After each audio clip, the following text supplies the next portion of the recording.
wabarakatuh dan selamat sejahtera. Kami daripada kumpulan 33 dan kami mempunyai tajuk kami iaitu etika reka bentuk dalam kesusasteraan budaya dan seni, iaitu pendigitalan wayang kulit tradisional Melayu. Itu kajian kes pendigitalan wayang kulit tradisional Melayu. Sebelum tu saya perkenalkan diri saya dahulu, iaitu nama saya ialah Muizzuddin Muhammad Nazri. Nombor matrik saya ialah C23A1052 dan ahli saya seterusnya. Dan saya Noraina Akilah binti Muhammad Fazil, bernombor matrik C23A1023. Ahli kumpulan seterusnya. Hai, nama saya Muhammad Nazri bin Umar, yang mana nombor matrik saya C23A1521.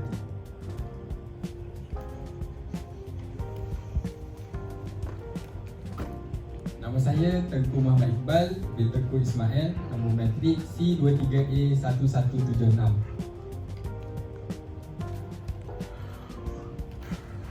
Okay, Assalamualaikum. Nama saya Muhammad Nabi Amsyah bin Hussein, nombor matrik C23A1345.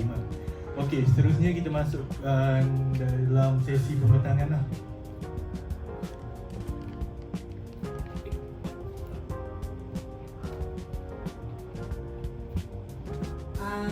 Okey, saya akan sekejap ada masalah technician.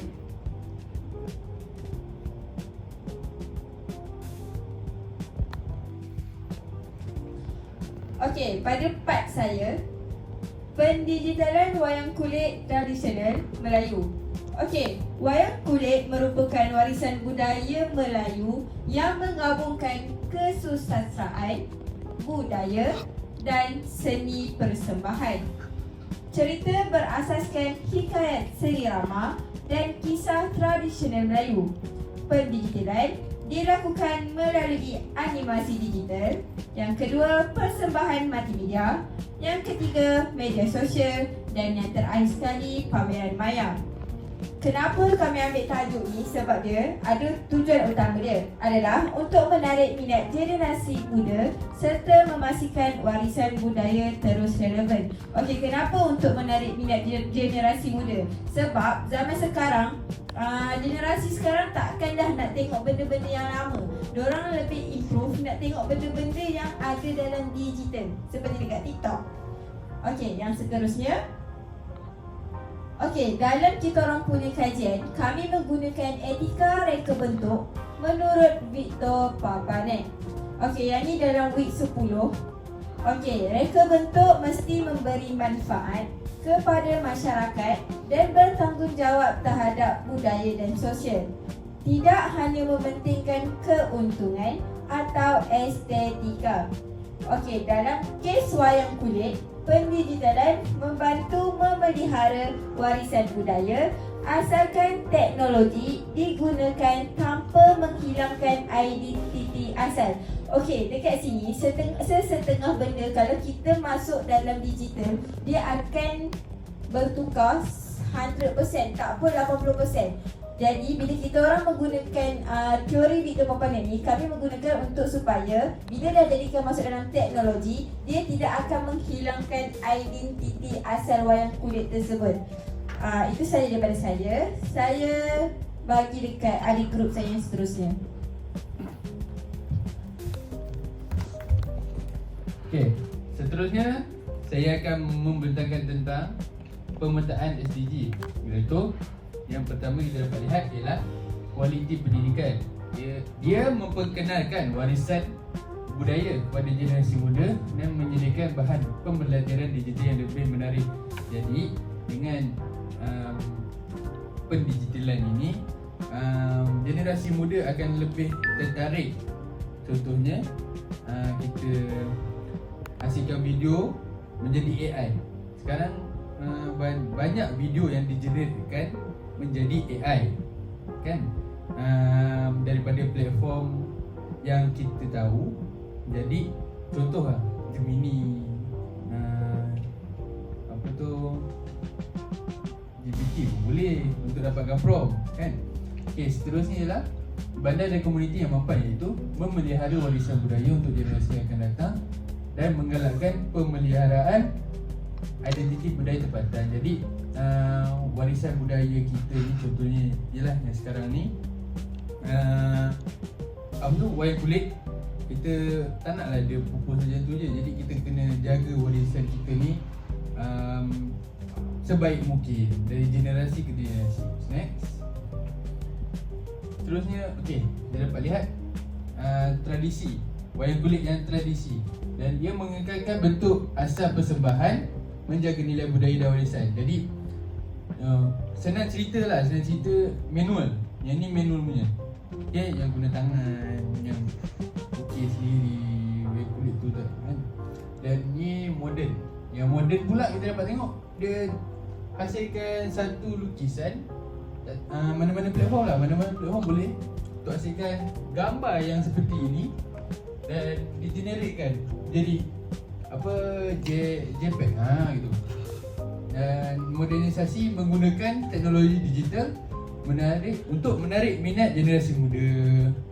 Jadi saya paslah untuk komentar seterusnya. Silakan. Okey, seterusnya kita pergi kepada keaslian dan keboleh capaian. Okey, contoh keaslian lah. Keaslian budaya mesti dikekalkan dan elemen tradisional perlu dihormati. Kenapa perlu dihormati? Sebab budaya tu sendiri melambangkan suatu bangsa tu tau.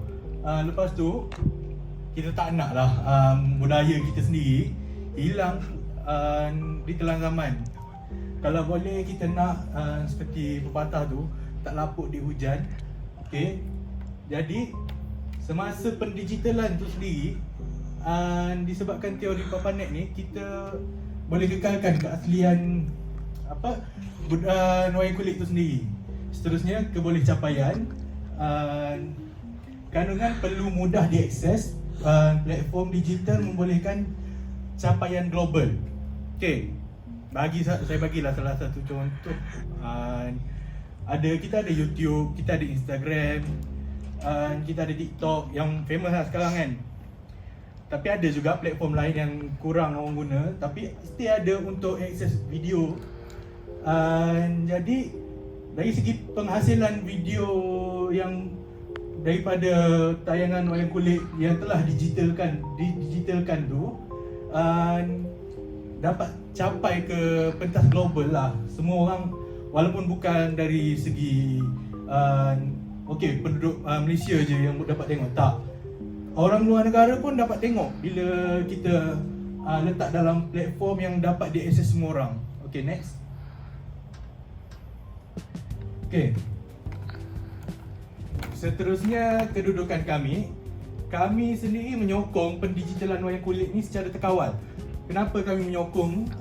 Untuk memperkenalkan lagi kita punya budaya ni, wayang kulit ni, ke pentas global. Tapi secara terkawal lah. Tiada pengubahan design daripada design asal.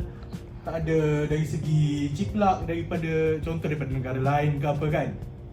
Okay, keputusan ini dibuat kerana ia membantu pemeliharaan budaya dan menarik generasi muda dan meningkatkan capaian masyarakat supaya lebih luas lah.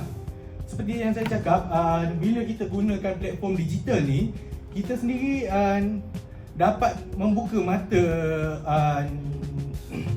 warga dunia ataupun orang-orang dekat luar sana lah, dekat negara lain, pasal kita punya budaya tu. Nanti orang akan tahu, oh ini budaya Melayu yang pernah ada, itu wayang kulit ni, dan ini adalah satu tontonan untuk orang dulu dan satu hiburan lah.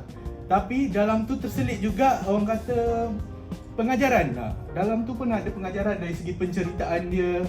So bila kita mendigitalkan, kita bukan setakat mendigitalkan budaya kita. Dalam tu kita juga boleh menyampaikan pengajaran yang penting dalam segi plot penceritaan, naratif apa semua tu kan. Untuk disebabkan generasi muda sekarang dia suka tengok video dekat TikTok, dekat YouTube. So bila kita post dekat platform tu sendiri, kita dapat menarik menarik lebih banyak minat generasi muda lah yang sekarang. Okey, saya serahkan kepada pembentang seterusnya lah.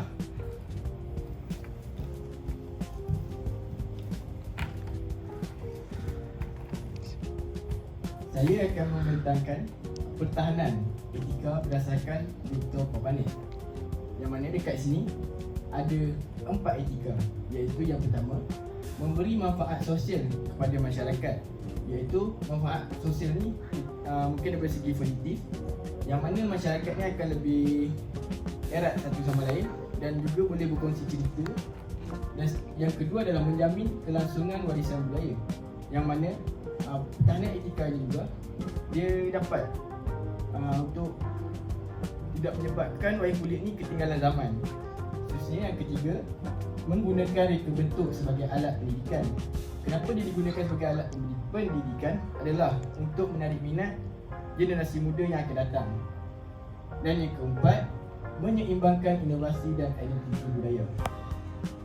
Next. Seterusnya adalah kesimpulan, pendigitalan wayang kulit merupakan inovasi penting yang membantu melestarikan warisan budaya Melayu. Seterusnya, teknologi juga terbukti dapat menjadi medium pemelihara budaya yang berkesan apabila diterapkan secara beretika dan strategik. Seterusnya saya serahkan kepada pembentang.